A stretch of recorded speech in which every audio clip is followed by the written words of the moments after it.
Hi, welcome to Take a Break, Take a Breath for Monday, July 12th. I'm Rick Boyer, the pastor of Prospect Presbyterian Church in Maplewood, New Jersey, and Take a Break, Take a Breath is an invitation for you to pause in your day, to stop all of the activity, the to-do lists, and the obligations, and the running around, to just be quiet for a few moments, to just breathe and settle into God's presence, to center yourself in God who made you and loves you and calls you by name.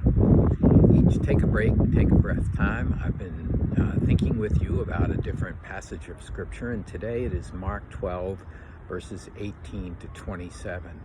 This is the third in a series of questions that are designed to challenge Jesus in some way. The first was about his authority, the second was the one about paying taxes, and now this one about marriage and the resurrection.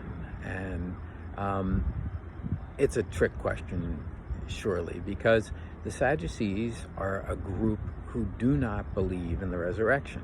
In fact, they only believe in the written word, none of the oral tradition, and nothing beyond the first 5 books of Genesis, Exodus, Leviticus, Numbers, and Deuteronomy. They didn't use or hold to the writings or the historical books or the prophets. None of that mattered to them. And so they didn't believe in a resurrection at all. But they come to Jesus with this question. And the background to it is that there is a tradition of levirate marriage, meaning that if a man is married and dies before he has children, then his next youngest brother has to marry that woman and have her children, because for them, they lived on in their children. That was the way that they were remembered. So they tell this story of one man who gets married and he dies, and the next brother gets married and he dies, and the next and the next and the next, 7 of them, and none of them have children. Whose wife will this man be in heaven? And Jesus recognizes immediately that this is a question that they're using to challenge him.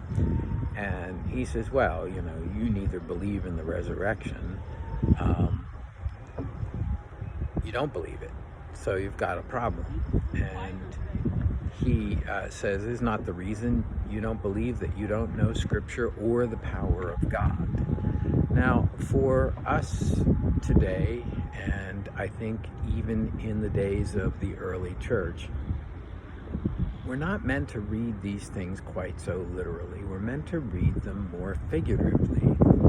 In what way does the power of God bring new life to us and make a promise of a new life?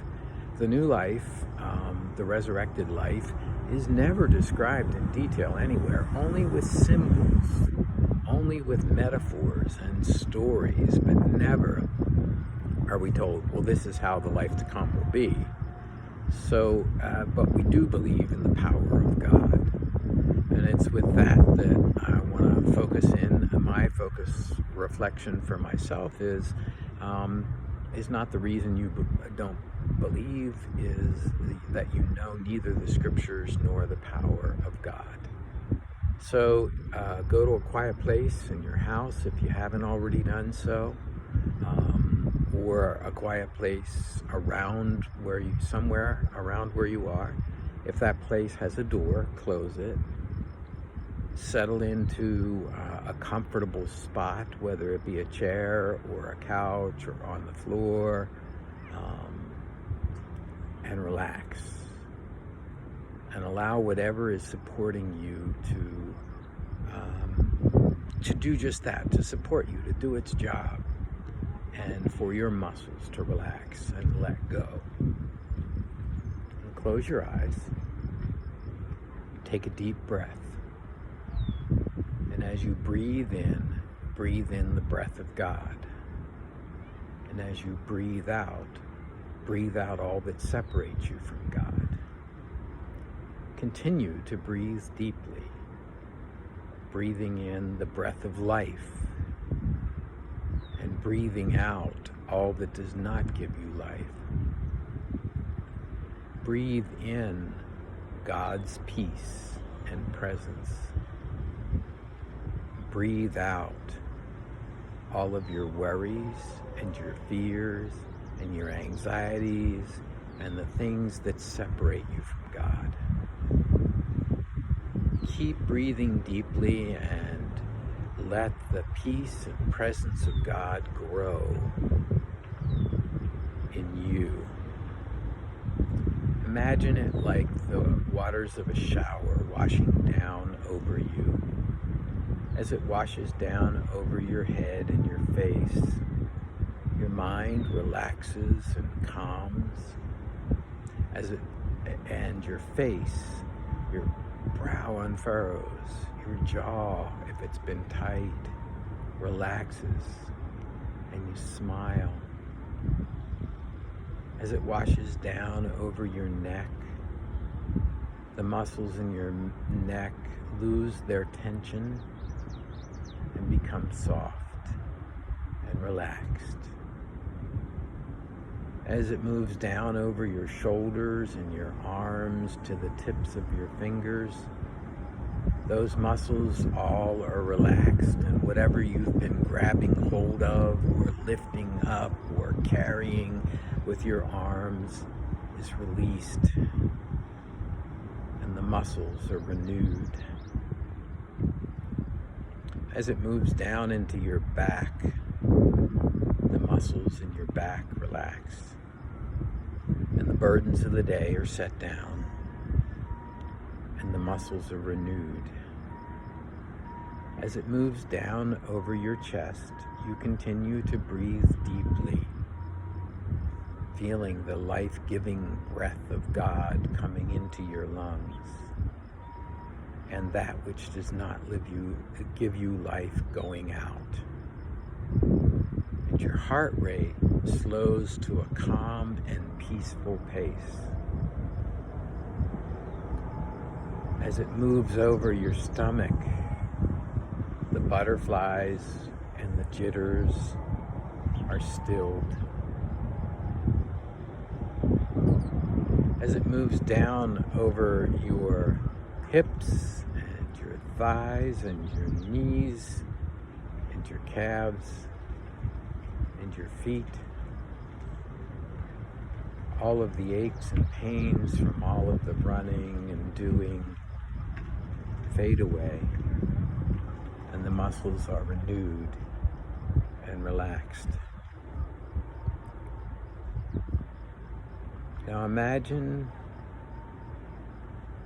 in your mind's eye being in a peaceful garden. It's a beautiful day.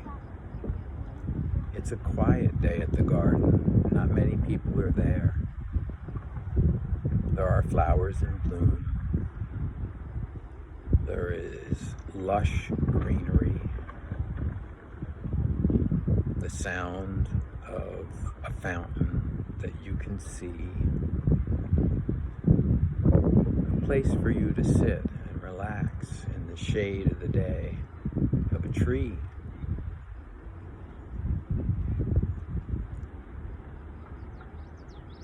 You sit down, and as you hear the sound of the birds and the fountain and of life in the garden, you allow yourself to think about the life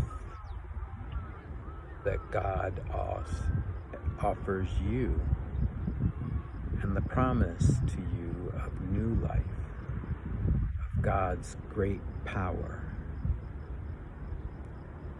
You're thinking about all of that when a messenger of God comes to you. It might be Jesus this time.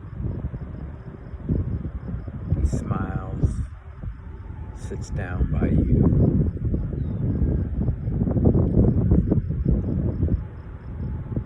He talks with you and invites you to talk with him. What's on your mind? Where do you need the power of God to touch your life? What good news do you need to hear?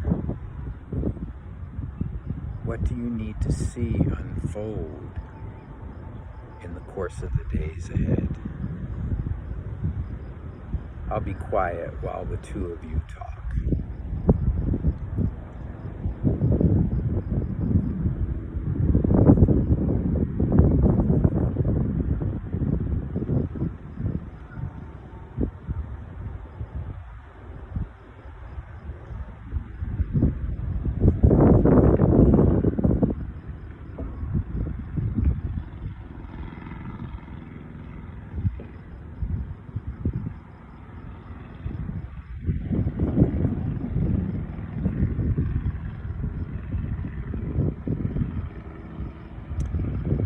And then the time comes for the conversation to end for now.